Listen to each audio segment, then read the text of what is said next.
जय झारखंड, जोहार झारखंड। 4 दिन से जो जेपीडी ग्रामीणों ने टाटा कंपनी जूता गेट को जाम कर रखा था, आज उनकी वार्ता सफल हुई। कौन कौन अधिकारी हुए थे, किन किन मुद्दों पर सहमति बनी, हमारे इस पे चर्चा के लिए हमारे साथ होंगे इस आंदोलन के अगुवा राम प्रसाद सिंह। उनसे जानते हैं कि किन मुद्दों पर सहमति बनी है। हाँ, तो आज की जो वार्ता हुई, वार्ता में कौन कौन अधिकारी आए थे और किन किन मुद्दों पर सहमति बनी आपकी? सबसे पहले तो आपको जोहार झारखंड। हम लोगों का जो 15 सूत्री मांग था, पहले तो प्रशासनिक अधिकारी जो हैं वो आए थे, सीओ साहब, जोड़ापोखर थाना के प्रभारी और टाटा स्टील के सिक्योरिटी रवि गुप्ता जी और मैनेजमेंट के उच्च अधिकारी घोष जी और सिजुआ के और जामाडवा के दोनों ही जगह देखते हैं। लैंड डिपार्टमेंट के, उनका हमको नाम नहीं मालूम, मैनेजमेंट की तरफ से ये लोग आए थे। और कल ही हम लोगों की जो है 15 बिंदु पर चर्चा हुआ था और 15 बिंदु पर हम लोगों ने उन लोगों को अवगत कराया कि हम लोग इस बिंदु को लेकर आज 3 दिन से बैठे हुए हैं। तो सीओ साहब ने कहा कि ये बिंदु जो है बिल्कुल जायज़ है। प्रशासन उसी समय सीओ साहब ने आदेश दिया मैनेजमेंट को कि आप इसको जितना जल्द हो आप इनका मांग जो है पूरा करें। तो मैनेजमेंट सारी बिंदुओं पर तो पूरा मांग हम लोगों का मान गया। हम लोगों के मतलब जो थोड़ा सा प्रॉब्लम क्रिएट होने लगा था जॉब को लेकर, आपका जो मैनेजमेंट का कहना है कि जो भी गाइडलाइंस है उस गाइडलाइंस के अनुसार खुद सीओ साहब भी उसको बोलें कि अभी भी मैंने अब से पहले जो होता था जिस तरीके से होता था वो हो जाता था, पर अभी पूरा नोटिफिकेशन आप लोगों को जो पता है कि झारखंड सरकार ने अभी जो जारी किया है कि 75% मैंने विस्थापन को काम पे रखना है, चाहे वो किसी प्रकार का मैन्युफैक्चरिंग कंपनी हो, इंडस्ट्रियल कंपनी हो, कोलवासरी हो या कुछ भी हो, 75% नियोजन देना है। तो उसी का हिसाब से मैनेजमेंट का कहना है कि हम लोग चाह रहे थे कि अभी हमको तत्काल 100 या 150 क्योंकि ऑलरेडी हम लोगों ने 400 लोगों का लिस्ट 100 कर रखा है 2019 में ही। तो हम लोगों ने कहा कि कम से कम अभी हम लोगों को 100 से 150 लड़का को आप रखिए। तो अभी सारा नोटिफिकेशन कंपनी को भेजा जा चुका है, बड़े बड़े अधिकारियों को भेज चुका है, तब उस नोटिफिकेशन पर हम लोग काम करना स्टार्ट कर दिया। तो कल वार्ता में हम लोगों का जो थोड़ी देर के लिए जो रुक गया था, कारण वही था। और उसको हम लोगों को आज पूरा क्लियरिटी किया कि किस तरीके से हम लोगों का काम होगा, तब जाके हम लोग वार्ता के लिए एग्री हुए। और उसी को एक हम लोगों ने प्रस्ताव मांगा कि हम लोगों को जो भी वार्ता होगा एक रिटर्न चाहिए। तो मैनेजमेंट के जो भी अधिकारी हैं उन्होंने कहा कि ठीक है, हम लोग इस पर बात करके हम लोग बताते हैं। और बात नहीं हुआ तो इसलिए हम लोग कल रह गए, दिन भर रहे। जब हम लोगों को कोई रिस्पॉन्स नहीं मिला तो फिर हम लोगों ने सीओ साहब को एक बार अवगत कराया कि हम लोग को अभी तक जो है रिटर्न में नहीं आया है। तो हम लोग अगर जब तक रिटर्न नहीं आएंगे तब तक हम लोग नहीं उठेंगे। तो सीओ साहब ने भी फिर थाना प्रभारी को सूचना देते हुए पूरे दल बल के साथ मैनेजमेंट के जो अधिकारी हैं उनको लेके आया। एक हम लोगों को पेपर दिया है जिसमें वो उल्लेख किया कि जो भी हमारी मांगे थी उसको सारा गाइडलाइंस के अनुसार हम लोग उनको जल्द से जल्द इम्प्लीमेंट करेंगे और लोगों तक पहुंचाएंगे। जो आपको 15 सूत्री मांग थी, 15 में 15 सूत्री मांग आपका एक्सेप्ट हुआ है? देखिए, ऑलरेडी कुछ काम जो है उनका कहना है कि जैसे हम लोगों का जीवन बीमा वाला है, तो वो बोला कि हमको 31 मार्च तक का टाइम चाहिए। तो उसमें काम चल रहा है, 50% लोगों का हो चुका है और 50% जो वर्कर है वो उनका नहीं हुआ, क्योंकि उनका कहना है कि वर्कर उनको कॉपरेट नहीं कर रहा जीवन बीमा बनाने में। तो फिलहाल इसमें सहमति बनी है लेकिन समय लिया गया है। और उसके बाद हम लोगों का जो मिनिमम वेजेस की बात बोल रहे थे हम कि वर्कर को वेजेस नहीं दिया जाता है, उनके लिए एक कंप्लेन हेल्पलाइन नंबर जारी किया है जो वर्कर लोगों को दिया गया है। और उन्होंने कहा कि जहां उनका वर्किंग प्लेस है वहां पर हम लोग वॉल में, नोटिस बोर्ड में या किसी तरह में चिपकाएंगे, ताकि किसी भी वर्कर को अगर कोई भी प्रॉब्लम हो तो वो उस नंबर पे मिस्ड कॉल करे। मिस्ड कॉल कॉल होता है, अपना नाम बताए, आपका बिना आइडेंटिटी पूछे ही वो आपका कंप्लेन को दर्ज करती है। विदिन वो 20 दिन के अंदर में उस पर कार्रवाई करती है।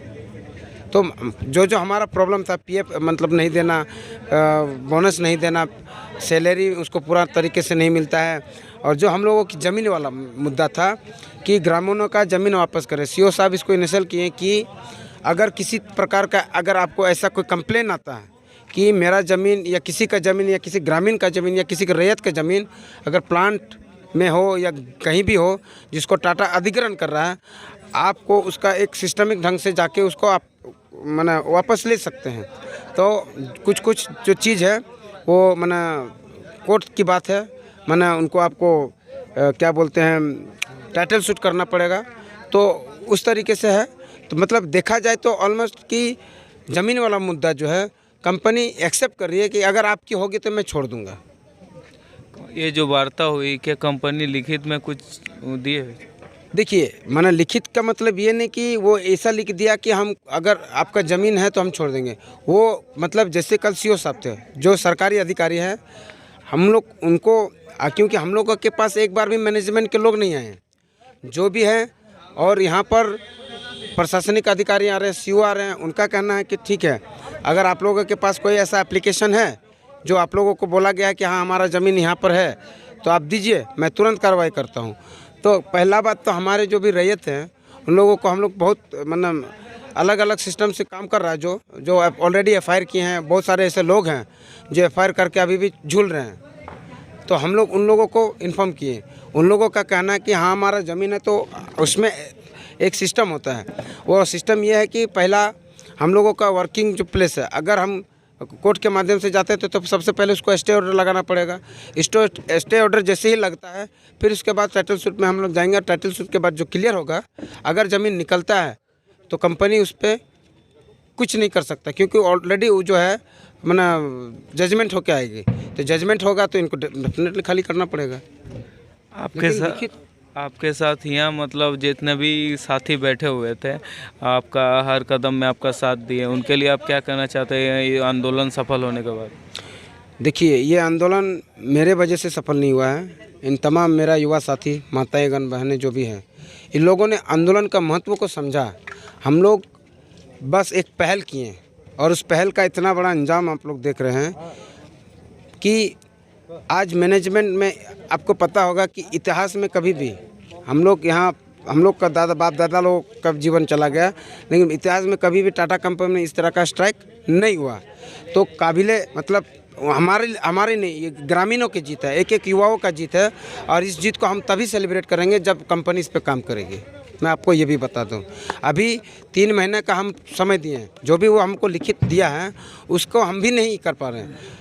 लेकिन हम कहना चाहते हैं ये हैं कि 3 महीना तक हमको मतलब कुछ लोग हैं जो हमको बोला गया है कि अगर आपका काम नहीं होता तो इस पेपर के माध्यम से आप इसके ऊपर दोबारा कार्रवाई कर सकते हैं। तो हम 3 महीने तक इतना समय चला गया, अब हम 3 महीना समय दिए कि अगर 3 महीना में अगर बहाली नहीं स्टार्ट हुआ तो फिर हम वही करेंगे जो उस टाइम किए थे। झारखंड में हर जिले में कोई ना कोई ग्रामीण ऐसे हैं जो किसी न किसी उद्योग से अपने हक और अधिकार के लिए लड़ रहे हैं।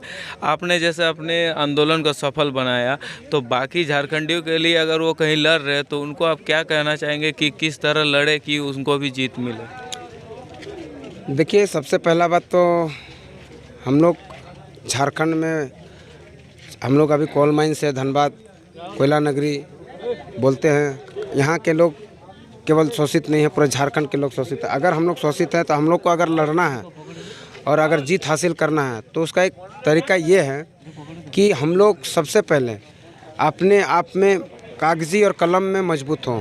क्योंकि ये कोई माना सेल या बीसीसीएल कंपनी नहीं है। जिस तरह से हम लोग टाटा कंपनी का नाक में नकेल कस के रखें, ये तभी संभव हो पाया। हम लोग पेपर और कलम से पूरा अप टू डेट रहें। हर एक एक्टिविटी को हम लोग सूचना दिया, लॉ एंड ऑर्डर को मेंटेन किया, सारे चीज़ को इन्फॉर्मेशन किया, तभी हम लोगों की। और हम लोग सबसे पहला बात, बहुत बड़ी बात यह है कि आंदोलन में हम लोगों का जो है पूरा शांतिपूर्ण ढंग से होता है। कोई व्यक्ति उग्र नहीं हुए, सभी ने सम्मानजनक अपना बात रखा और समय भी दिया, सारा कुछ। तो आंदोलन फेल होने का कारण ये होता है कि आप एक छोटी सी गलती में आपका माने सक्सेस वाला आंदोलन टूट जाता है। तो हम लोग अगर सक्सेस हैं तो कहीं ना कहीं हम लोगों का बीच में जो तालमेल है ग्रामीण का, हम लोग को नेतृत्वकर्ता का और युवाओं का, उस तालमेल के वजह से और हम लोगों का जिस तरह से कार्रवाई हम लोग किए लिखा पढ़ी के माध्यम से, जिस तरह से प्रतिलिपि हम लोग दिए हैं, उन लोगों की वजह से हम लोग आज सफल हुए। तो हम तो यही कहना चाहेंगे, हर लड़ाई का मैंने लड़ी जा सकती है और हम लोग जीत तक जा सकते हैं। बस आपकी लड़ाई में वो ताकत होनी चाहिए और वो तैयारी होनी चाहिए और वो समर्थन होनी चाहिए जिसके लिए आप लड़ रहे हैं। तो ये थे हमारे जेपीटी ग्रामीण के आंदोलनकारी जो पिछले 4 दिनों से टाटा कंपनी को के चक्काजाम किए हुए थे और इनको आज सफलता मिली है। जोहार झारखंड, जय झारखंड।